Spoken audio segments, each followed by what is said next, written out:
สวัสดีครับพบกับเรา Rave-aholics กันอีกครั้งวันนี้เรามีข่าวสารหรือสาระยานยนต์ใหม่ๆมานำเสนอเช่นเคยมาชมกันเลยครับเปิดตัวกันไปเรียบร้อยแล้วสำหรับรถ Adventure Touring ตัวท็อปของค่ายคนบ้า New Suzuki V-Strom 1050 ที่คราวนี้ไม่ได้แค่แต่งหน้าทาปากเท่านั้นแต่ยังยัดเทคโนโลยีใหม่ๆมาให้อีกเพียบแม้ว่า V-Strom 1050 ใหม่จะยังคงใช้ชุดเฟรมหลักแบบ Double Aluminum Beam ตัวเดิมแต่ดีไซน์ภายนอกของมันนั้นถูกออกแบบใหม่ทั้งหมดรูปลักษณ์รวมทั้งเฉดสีที่ใช้ตกแต่งนั้นจะออกมาในแนวย้อนยุคทำให้นึกถึง Suzuki DR800S หรือที่มีชื่อเล่นว่า Dr. Big อยู่ไม่น้อยโดย V-Strom 1050 ในรุ่น Standard นั้นจะมากับชุดล้อแม็กในขณะที่รุ่น XT และ XT Adventure นั้นจะมาพร้อมกับชุดล้อซี่ลวดที่เหมาะสำหรับการลุยทางวิบากมากกว่าอีกทั้งยังมาพร้อมกับจุดยึดกระเป๋าสัมภาระแบบ Quick Release และ Crash Bar ด้วยในส่วนขุมพลังของ V-Strom 1050 ใหม่นั้นยังคงเป็นบล็อกเดิมแบบ V-Twin 90 องศา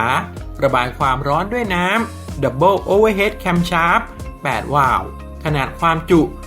1,037 ซีซีแต่มีการปรับจูรายละเอียดในหลายๆจุดใหม่ซึ่งนอกจากจะทำให้ผ่านมาตรฐานไอเสียระดับ Euro 5 แล้ว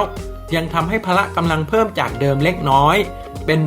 107.4 แรงม้าที่ 8,500 รอบต่อนาทีแรงบิดสูงสุดลดลงเล็กน้อยเหลือ 100 นิวตันเมตรที่รอบสูงขึ้นเป็น 6,000 รอบต่อนาทีโดยทาง Suzuki ยังได้ปรับปรุงในส่วนของระบบระบายความร้อนใหม่ด้วยการขยายขนาดหม้อน้ำและออยล์คูลเลอร์ให้มีขนาดใหญ่ขึ้นอีกด้วยนอกจากนี้ยังเป็นครั้งแรกที่ V-Strom ได้ติดตั้งระบบคันเร่งไฟฟ้าไร้บายไวเออร์ซึ่งผลพลอยได้ก็คือระบบ SIRS หรือ Suzuki Intelligent Ride System และระบบ Cruise Control ที่ถูกติดตั้งเพิ่มเข้ามาฟีเจอร์ช่วยเหลือการขับขี่อื่นๆก็ถูกจัดมาให้ค่อนข้างครบไม่ว่าจะเป็นระบบเซ็นเซอร์ IMU แบบ 6 แกนระบบโหมดการขับขี่ที่มีให้เลือก 3 โหมดระบบ Cornering Traction Control ที่ปรับได้ 4 ระดับระบบช่วยออกตัวบนทางลาดชันระบบลดอาการชะงักเมื่อเบรกในโค้ง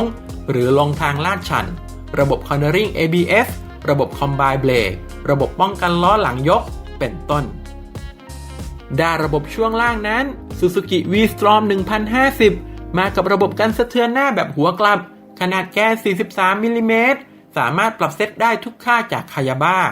ระบบกันสะเทือนหลังเป็นช่องอัพเดี่ยวสามารถปรับตั้งค่าพรีโหลดและรีบาวได้ส่วนระบบเบรกนั้นใช้คาลิเปอร์แบบเรเดียลเมาส์ 4 พอร์ตจากโทคิโกะจับคู่กับดิสเบรกคู่ขนาดจาน 310 มิลลิเมตรในด้านหน้าและดิสเบรกเดี่ยวจับคู่กับคาลิเปอร์ 2 พอร์ตจากนิสซินในด้านหลังทาง Suzuki ยังไม่ได้ประกาศกำหนดการวางตลาดและราคาจำหน่ายอย่างเป็นทางการของ V-Strom 1050 ใหม่ออกมาซึ่งถ้ามีข้อมูลอัปเดตเพิ่มเติมเราจะมารายงานให้เพื่อนๆได้ทราบกันอีกครั้งครับ